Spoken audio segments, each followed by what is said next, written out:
कांवड़ यात्रा में कट्टरपंथियों की साजिश को योगी कवच रोकेगा तो यूपी के मुजफ्फरनगर में सावन में मदरसे के सामने शिवलिंग स्थापित करने और जलाभिषेक का ऐलान किया गया।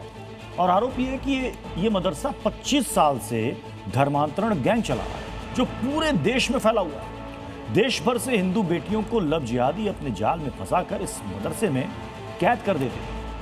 500 से ज्यादा हिंदुओं का धर्मांतरण कराने का आरोप है इस पर।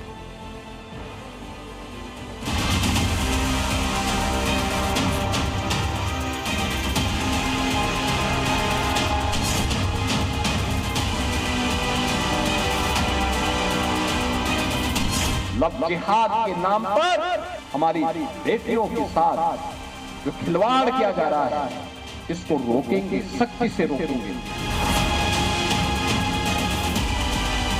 हमें समाज के दुश्मन उन लोगों से सावधान होना होगा। पहले लब जिहाद, फिर धर्मांतर, इसके बाद निकाह, फिर हलाला। हिंदू लड़कियों को जाल में फंसाकर मुसलमान बनाने वाली कट्टरपंथ की सबसे बड़ी फैक्ट्री का खुलासा हुआ है। उन्होंने जो धर्मांतरण करते थे और जो वो शोषण करते थे महिलाओं का, यौन शोषण, तो सर मैं उसकी खुद चश्मदीद गवाह हूँ सर। मैं वो सब कुछ सर को बयान करने के लिए आई हूँ, एसएसपी सर को। और उनके जो मदरसे का नाम है दारुल उलूम रहीमा ग्राम फुलत। हिंदू युवतियों को मुसलमान बनाने वाला यह मदरसा है दारुल उलूम रहीमिया फुलत। आरोप है कि मदरसे के चार दीवारी के अंदर चलता था हिंदू बेटियों के खिलाफ बड़ा षड्यंत्र। मदरसे से जुड़े लोग पहचान छिपाकर हिंदू लड़कियों को जाल में फंसाते और फिर उन्हें मुजफ्फरनगर के इस मदरसे में लाकर कैद कर देते। मदरसे से जुड़ा नावेद नवीन राणा बनकर इंदौर में बीबीए कर रही इस हिंदू बेटी को बहकाया। आरोप है कि साजिश के तहत मुजफ्फरनगर लाकर दारुल उलूम रहीमिया मदरसे में कैद कर दिया।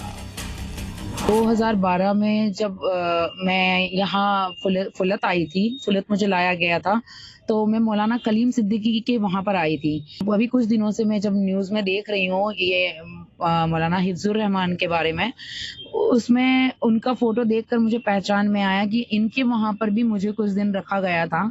और मुझे जो लेकर आया था उसका नाम नवीन राणा था। और नवीन राणा जब मुझे लेकर मौलाना कलीम सिद्दीकी के वहाँ पर आया तब मुझे पता पड़ा कि उसका नाम नावेद है। नावेद और मौलाना हफीजुर रहमान ने पीड़ित को 14 सालों तक मदरसे में कैद रखा। पीड़ित पर दबाव डालकर धर्मांतरण कराया गया, इस्लामी शिक्षा दी गई, यौन शोषण किया गया। 3 अलग अलग लोगों से शादी कराई गई। मदरसे में ही 2 बार हलाला भी किया गया।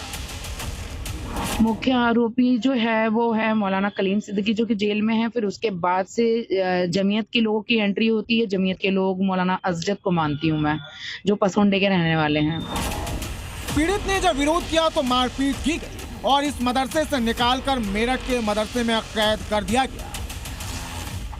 पीड़ित महिला को इंसाफ दिलाने के लिए योग साधना यशवीर आश्रम के अध्यक्ष यशवीर महाराज सामने आए। मदरसा और संचालकों पर एक्शन नहीं होने पर यशवीर महाराज ने मदरसे के सामने शिवलिंग की स्थापना और जलाभिषेक का ऐलान कर दिया है। ये हिंदू समाज की बेटी हरिद्वार से कावड़ लेकर के आएगी और वहीं मदरसे के सामने शिवलिंग स्थापित किया जाएगा, वहीं पर जल चढ़ेगा। मुजफ्फरनगर के दारुल उलूम रहीमिया मदरसे में पढ़ाई के नाम पर हिंदू लड़कियों का धर्मांतरण, निकाह, हलाला और यौन शोषण का खुलासा खुद मदरसा संचालक की बहू की जुबानी सुनिए।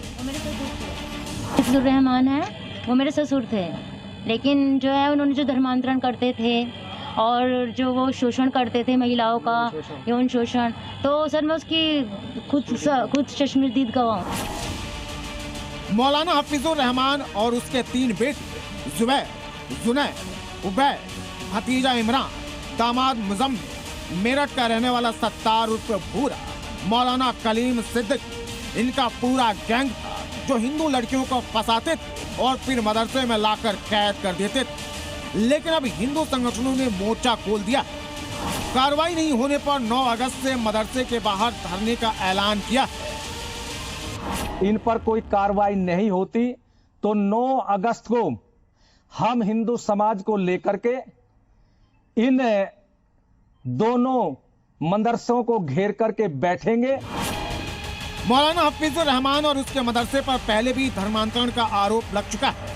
मौलाना कलीम सिद्दीकी धर्मांतरण के आरोप में ही जेल में बंद है। मौलाना हफीजुर रहमान के बेटे जुबैर को भी योगी फोर्स ने गिरफ्तार कर लिया।